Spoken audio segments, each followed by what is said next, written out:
কিন্তু মায়ের কোলে এবার মা সরস্বতী। মায়ের মুখটা ভীষণই মায়াবী একটি মুখ, ফুলের ব্যাগে। প্যান্ডেলের বাইরেটাতে এত সুন্দর মায়ের প্রতিমা, ঘুড়ি ওড়ানো, ছোটদের আঁকাগুলো এইভাবে। যেহেতু এই মণ্ডপের থিমই হলো ছুটি, তার জন্য বিদ্যার দেবীকে এখানে প্রায়োরিটি দেওয়া হয়েছে। পড়াশোনার খুব কিন্তু চাপ, সারাদিনের কর্মব্যস্ত জীবনের পরে একটু তো ছুটি চাই নাকি?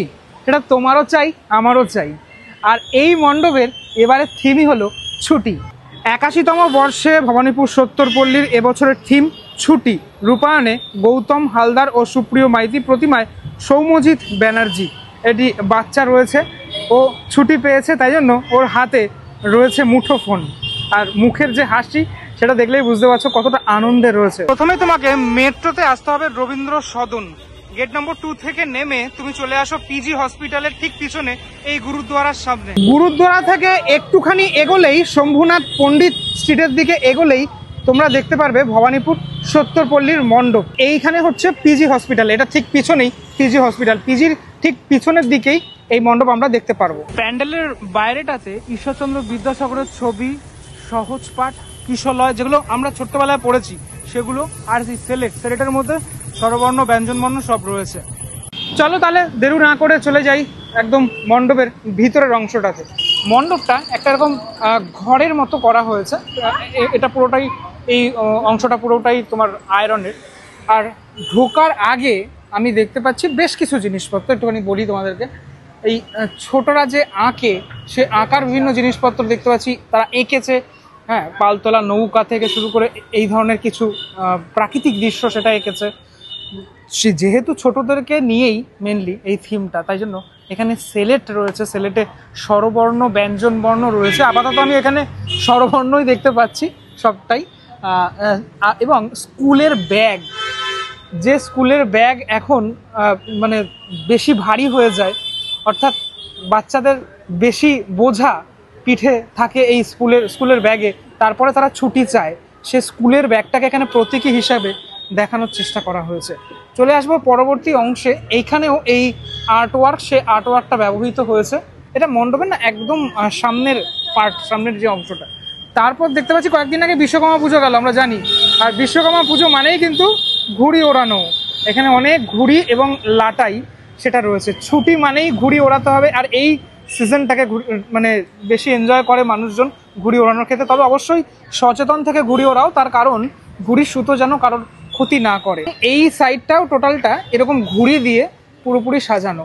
এই টোটাল ওভারঅল এই পার্টটুকু পুরোটাই এইভাবে পুরোপুরি সেজে উঠেছে, যেটা কিন্তু দেখতে ভীষণ কালারফুল লাগছে মণ্ডপের এই একটা সাইডে। এই সাইডটা অবশ্যই সাজানো হয়নি, তার কারণ এখানে তো একদম ওপেন স্পেস। এবার ঢুকে যাব মাতৃ প্রতিমার ভিতরে, মানে অর্থাৎ গর্ভগৃহের ভিতরের অংশটাতে। এবার চলে আসি মণ্ডপের ভিতরের অংশটা। ভিতরের অংশে ছোটদের আঁকাগুলো এইভাবে পুরোপুরি রাখা হয়েছে, ইনস্টল করা হয়েছে। তাদের আঁকাগুলোর ভিতরে লাইট সেট করা হয়েছে। দেখো এখানে যেমন দেখতে পাচ্ছি দুর্গাপুজো এসছে, মা মানে আমাদের বাড়ির মা পুজোর সময় পুজো দিতে গেছেন, অঞ্জলি দিতে গেছেন, সেটা। এই দিকে দেখা যাচ্ছে যে সিনচান রয়েছে, বিভিন্ন ক্যারেক্টার সেগুলো ফুটে উঠেছে। এ দেখো ডোরেমন, আমি জানি না কারা কারা ডোরেমনকে চেনো, ঠিক আছে। আরও বিভিন্ন জিনিসপত্র রয়েছে এখানে। এই এটা মনে হয় ঢাক, হ্যাঁ ঢাক আর কাশফুল এদিকে রয়েছে। বাচ্চাদের তো খুব ভালো লাগবে। এখানে এই পার্টটাতেই যে এগুলো ঘোরে না হাওয়ায়, এগুলো দিয়ে পুরোপুরি সাজানো হয়েছে। আর ভিতরেও যেমন বড় বড় যে স্লেট, সেই স্লেট তুমি দেখতে পাবে। ওভারঅল সিলিং থেকে শুরু করে টোটাল অংশটাই এইভাবে ফুটিয়ে তোলা হয়েছে, যেটা কিন্তু সত্যি ভালো লাগলো। আমার ওপরটা খুব ভালো লাগছে, পুরোপুরি এখানে এই ঘুড়ি আর লাটাই সেটা রয়েছে।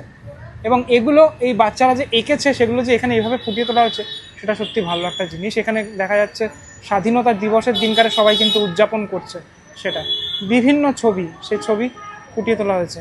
এই যে মা আসছে, কাশফুল, সেটাও এখানে রয়েছে। এটা একটা দারুণ একটা ব্যাপার। আমরাও ছোটোবেলায় আঁকতাম, বসে আঁকো প্রতিযোগিতা হতো। আর মায়ের এই সামনের এই অংশটাই যে লাল অংশটা, একটু এটা সাবেকি করা হয়েছে ব্যাপারটা পুরোপুরি। সাধারণ মানুষ আজকে থেকেই কিন্তু ঠাকুর দেখা শুরু করে দিয়েছে, তার কারণ ওপেন হয়ে গেছে, অনেক মণ্ডপ ওপেন হয়ে গেছে। এবং আমি মাতৃ প্রতিমা থেকে চোখ সরাতে পারছি না। জাস্ট সৌম্যজিৎদার ঠাকুর, আমি সৌম্যজিৎদার স্টুডিওতে অনেকবার গেছি, যদিও এই বছর আমার সময়ের কারণে যাওয়া হয়নি। খুব মানে মায়ের মুখটা ভীষণই মায়াবী একটি মুখ। এবং মাকে কিন্তু এখানে আমরা যেটা দেখছি সেটা হচ্ছে ওই মানে হাতে কোনো অস্ত্র নেই মায়ের, ঠিক আছে। মা এখানে এই রূপেই রয়েছেন। এবং খুব ইন্টারেস্টিং যে ফ্যাক্ট সেটা তোমাদেরকে বলি, সেটা হচ্ছে মায়ের কোলে আমরা কার্তিক ঠাকুরকেও দেখেছি অনেকবার, মায়ের কোলে আমরা গণেশ ঠাকুরকেও দেখেছি অনেকবার, কিন্তু মায়ের কোলে এবার মা সরস্বতী, বাগদেবী। অর্থাৎ বাগদেবীকে কেন প্রায়োরিটি দেওয়া হয়েছে এখানে, যেহেতু এই মণ্ডপের থিমই হলো ছুটি। আর মানে ছোটরা যেহেতু জড়িত এই ছুটির সাথে, শুধু ছোটরা কেন, আমরাও জড়িত, কেন বিদ্যার বড্ড প্রয়োজন। আজ মানুষের কাছে বিদ্যাটা অনেক কম, তার জন্য বিদ্যার দেবীকে এখানে প্রায়োরিটি দেওয়া হয়েছে। লক্ষ্মী, গণেশ, কার্তিক, আর কার্তিক রয়েছে এই পাশে, কার্তিকের সাথে রয়েছে এখানে মায়ের বাহন সিংহ। আমি ওভারঅল যদি একদম ওয়াইডলি দেখাই বিষয়টা, খানিকটা ঠিক এইভাবে ফুটে উঠছে পুরো অংশটা। খুব সুন্দর কালার কম্বিনেশনটা এখানে করা হয়েছে মাতৃ প্রতিমার, এবং পুরোপুরি মাটির সাজে, মানে মাটির অলংকারে মাও সেজে উঠেছেন, মায়ের সাথে সাথে সকলে সেজে উঠেছেন। কিন্তু দেখো আমি একটু জুম করে দেখাচ্ছি, এত সুন্দর মায়ের প্রতিমা, সত্যি ভীষণ ভালো লাগছে। মায়ের চোখটা এবং চিনয়ন চোখটাও কিন্তু ভীষণ মিষ্টি। এই মুকুট থেকে শুরু করে যত অর্নামেন্টসের অংশ দেখছো, আমার এরকম প্রতিমা বিশেষ করে ভালো লাগে। তার কারণ আছে, তার কারণ হচ্ছে মাটির থেকেই এই মানে পুরো প্রতিমাটা যখন তৈরি হয়, ক্রিয়েটিভ বিষয়টা সেটা কিন্তু ফুটিয়ে তোলা হয়। মায়ের পায়ে কিন্তু আলতাও রয়েছে, মানে আমাদের ঘরের মারা যেরকম আলতা পরে থাকেন সেরকমটা আলতাও রয়েছে, ঠিক আছে। এইভাবে টোটাল যে প্রতিমার অংশটা সেজে উঠেছে একদম খুব সিম্পল কিন্তু ভীষণ সুন্দর। ওপরে একটা শামিয়ানা রয়েছে, ছোট্ট চাঁদোয়া টাইপের রয়েছে, যেটা লাল এবং সাদার মধ্যে, খুব সুন্দর লাগছে দেখতে। বাকিদের সাজটাও খুব সাদামাটা, মানে কার্তিকের মাথার ওপরে কিন্তু কোনো তোমার ওই মুকুট নেই, এবং ঘরের ছেলে কার্তিক এখানে, ঠিক আছে, ঘরের ছেলে কার্তিক, কোনো ভয় ডর নেই, সিংহের পিঠে কিন্তু হাত দিয়ে বসে রয়েছে, হ্যাঁ, এরকমভাবেই রয়েছে। আর মা সরস্বতী, ছোট্ট মা সরস্বতী, তার বাহন হাঁস এই নিচে রয়েছে, এবং এখানে কার্তিকের বাহন ময়ূর রয়েছে। আর এই পাশটাতে আমি যদি দেখাই, মা সরস্বতীর মুখে এই একদম মুকুটের যে অংশটা সেটা কিন্তু রয়েছে, এবং মা লক্ষ্মীরও মুকুটের অংশটা রয়েছে। আর নিচে রয়েছে বাহন ইঁদুর, এবং মা লক্ষ্মীর বাহন এই শঙ্খের ওপর বসে থাকা। আমি যদি সাইড অ্যাঙ্গেল থেকে দেখানোর চেষ্টা করি, তাহলে খানিকটা বিষয়টা দেখাচ্ছে ঠিক এরকম।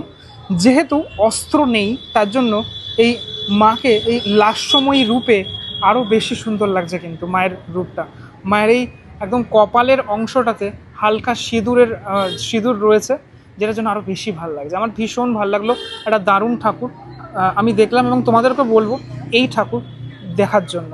এখান থেকে যদি ফুল ব্যাপারটা ওয়াইডে দেখাই, খানিকটা দাঁড়াচ্ছে এরকম, মানে এই পুরো ওয়াইডটা আরও বেশি ভালো লাগছে, কারণ একটা পুরো সাবেকি একটা টাচ সেটা কিন্তু রয়েছে এই মণ্ডপে। এবং মাতৃ প্রতিমা তো সত্যি দেখার মতো মাতৃ প্রতিমা। মণ্ডপের ভিতরের পার্টে এই অংশগুলো পুরোপুরি আলপনা দিয়ে সাজানো, হ্যাঁ, পুরো এই সামনের অংশটা, মানে সামনের জায়গাটা তুমি এখানে আসলে মানে এটা একটা ফিল দেওয়া হচ্ছে একটা বাড়ির মধ্যেই মা পূজিত হচ্ছেন। এবং এই বাচ্চারা যারা ছোটরা, তারা কিন্তু ছুটি পেয়েছে এবং শারদোৎসবে তারাও সামিল হয়েছে। ওভারঅল বলা যেতে পারে একটা সুন্দর, খুব সুন্দর কালারফুল মণ্ডপ। এই যে ছোটরাও আসছে, নমস্কার করছে, মায়ের কাছে প্রার্থনা করছে, সেই জিনিসটাও তোমাদেরকে হালকা করে দেখানোর চেষ্টা করলাম। একটা দারুণ মণ্ডপ আমরা দেখলাম এই ভবানীপুর সত্তরপল্লীতে। ভবানীপুর সত্তরপল্লীর পূজা কমিটির সম্পাদক সন্তোষবাবু রয়েছেন, নমস্কার। নমস্কার। নমস্কার। আপনাদের এবছর তো 81তম বর্ষ, 81 অনেকটা বছর হয়ে গেল। প্রথমে জানতে চাইবো এবছরের ভাবনার ব্যাপারে। আমরা এবছরের ভাবনা হচ্ছে ছুটি। দেখুন, এখনকার যা বর্তমান পরিস্থিতি, আমাদের বাচ্চা হোক যাই হোক, পড়াশোনার খুব কিন্তু চাপ। আগে যখন আমরা পড়াশোনা করেছি, আমরা দেখেছি ছুটিটাকে কিভাবে আনন্দ করতাম, কিন্তু এখন বাচ্চারা ছুটি থাকলেও একটা পড়াশোনার একটা চাপ রয়েই যায়।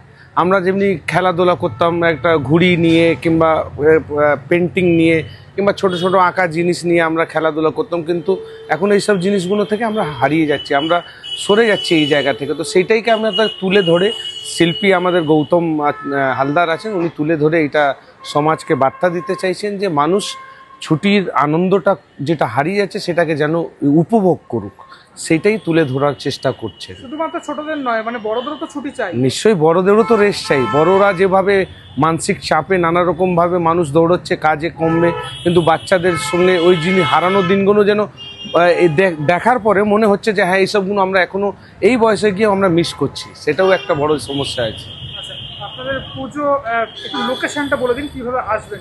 নিয়ারেস্ট মেট্রো এবং nearest railway station? Nearest railway station তো হাওড়া স্টেশন, শিয়ালদা স্টেশন আছে, বালিগঞ্জ স্টেশনও আছে। আর এখানে নিয়ারেস্ট মেট্রো হচ্ছে রবীন্দ্র সদন।